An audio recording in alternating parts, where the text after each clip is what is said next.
everyone, and welcome to another edition of Rack and Roll, Future-Proofing Your Warehouse. My name is Ashley Pelpash, and I'm your host. Today's topic revolves around evolving strategies in supply chain security. Today, you should have a clear understanding of the current and evolving risks in supply chain security, effective mitigation strategies, and the impact of technology and future challenges.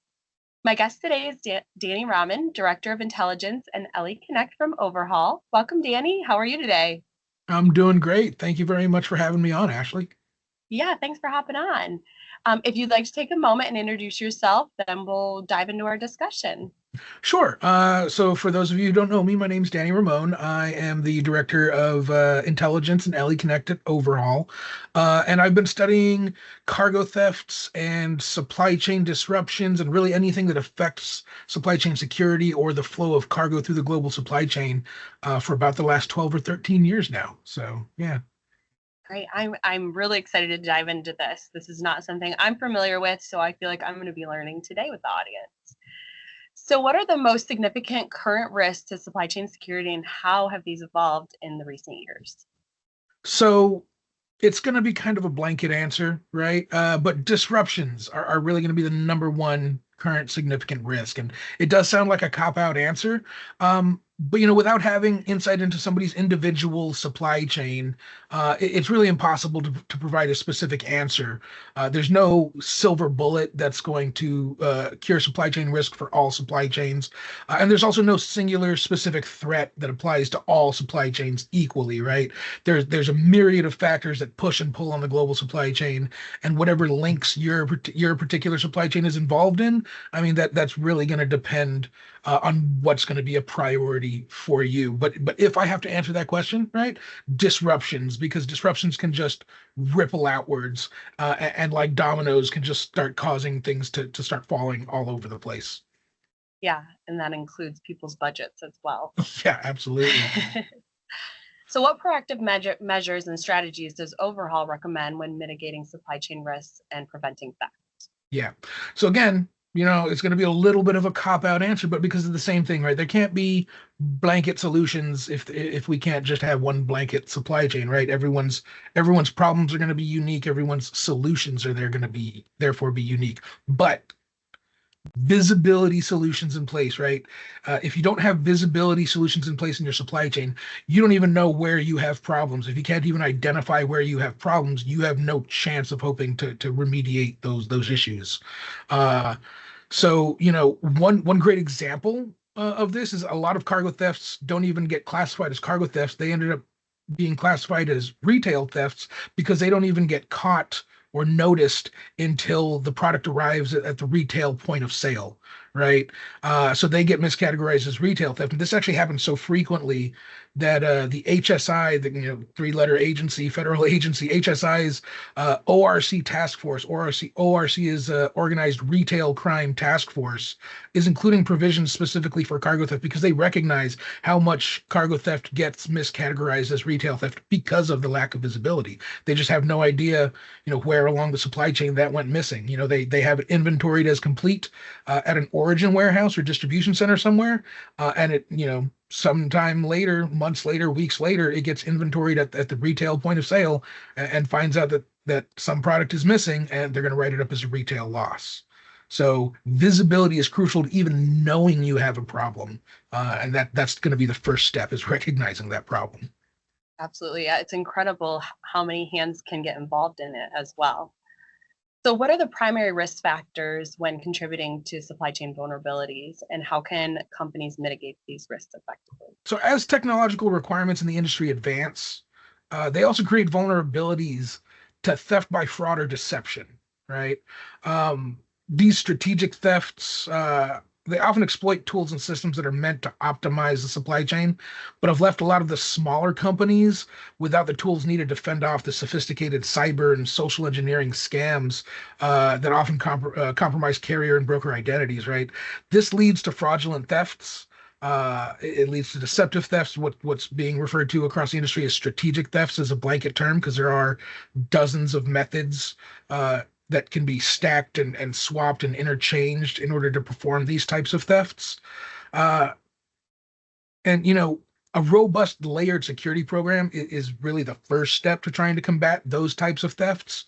But beyond that, when you get to the response, the post incident, having a very robust network of not just law enforcement professionals, but industry professionals as well, who are well versed in this type of issue, particularly on the law enforcement side, getting to an agency, a task force, or an officer or detective who's well versed in the issue of supply chain security can often be the make or break factor when you're talking about a recovery post theft event, right? So having these things in place before you need them is definitely something you want to get done, because you don't want to be trying to build relationships at 3 o'clock in the morning when you're panicking and something is missing, right? Absolutely. Yeah, that's a great point. Definitely. So, how has the use of technology such as IoT and AI impacted the ability to detect and prevent theft in supply chain? So that's a great question, because criminals right now are the ones who are escalating the technological arms race through cyber warfare and identity theft and identity fabrication, just actually fabricating entire companies for the entire purpose of fraud. Um, it's crucial to employ the same types of tools, IoT and AI, in compliance monitoring and visibility solutions in order to provide the ability to respond to those issues before they have a chance to ripple outwards, right? AI, we're finding, is really a force multiplier. It's never going to, I hope it's never going to replace human intelligence and human know-how and decision making, but it is absolutely a force multiplier when it comes to the speed of recognizing patterns of behavior that indicate, an increase in risk or indicate fraudulent behavior in a shipment before it actually goes off the radar. Before it disappears forever and you have no chance to recover it. And then identifying those bad actors, preventing them from re-entering your network and your supply chain, also paramount, right? Because the cost of a theft is not just what was lost, but it's the potential for future losses. It's the empty shelves. It's the potential brand damage. It's the market share loss if your competitors take over those empty shelves. There's so many costs to physical loss when we're talking about on the scale of a supply chain. Yeah. It's exciting to see how all the technology is evolving and making things better. But like you said, it probably will never replace the human aspect of it, but definitely create quicker response times and pattern seeking and all that kind of thing. So interesting. So what do you foresee as the biggest challenges and opportunities in supply chain risk management and theft prevention over the next 5 to 10 years? Right. So by far, head and shoulders above any other issue that we're going to be facing for the next 5 or 10 years, and likely the biggest challenge that this industry has ever faced, in my opinion, is going to be theft by deception, theft using technology and stolen or fabricated carrier and broker identities. It's going to be the wave of the future, so to speak, when it comes to cargo theft and supply chain security, and that is because of just how scalable these types of thefts are compared to traditional straight cargo thefts where you're physically taking a tractor and trailer from the legitimate driver. You can perform dozens of these thefts from the safety of behind a keyboard, never coming into physical contact with the actual stolen property, right? So you're not only increasing the efficiency of your operations, you're also reducing the risk. These guys are definitely learning from businesses and corporations. They're using buzzwords like scalable. uh it's kind of scary, right? It's kind of Yeah. scary, but with this, huge challenge that's in front of us, I think that also that same issue provides the biggest opportunities that the industry that ever has seen, because we have the potential of, as supply chain risk management companies and theft prevention organizations and or departments or individuals within organizations uh, do have the ability to mitigate the vast majority, if not even potentially all of the risk of these types of thefts for those who are willing to put forth the effort and the expense to secure their supply chain. It Yeah, is absolutely. possible. It is possible. So there's a huge opportunity there. That's incredible. Yeah, it's the increasing complexity of global supply chain is already, that's increasing. So it's like we've got to have our security in place as well.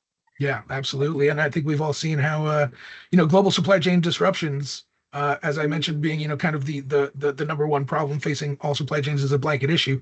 They've just been speeding up over the last several years, right? So is there anything else you'd like to share with the audience today before we head out? I think if you're at all concerned or interested in supply chain security, cargo theft, and disruption within the supply chain, you link up with Overhaul, link up with me on LinkedIn. I'm always putting out open source, relevant, actionable intelligence as it relates to supply chain security, and I think that's a great way to get plugged in and start attending some industry events. Absolutely, yeah.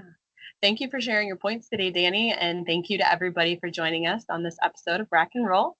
We hope you found our discussion on strategies in supply chain security valuable.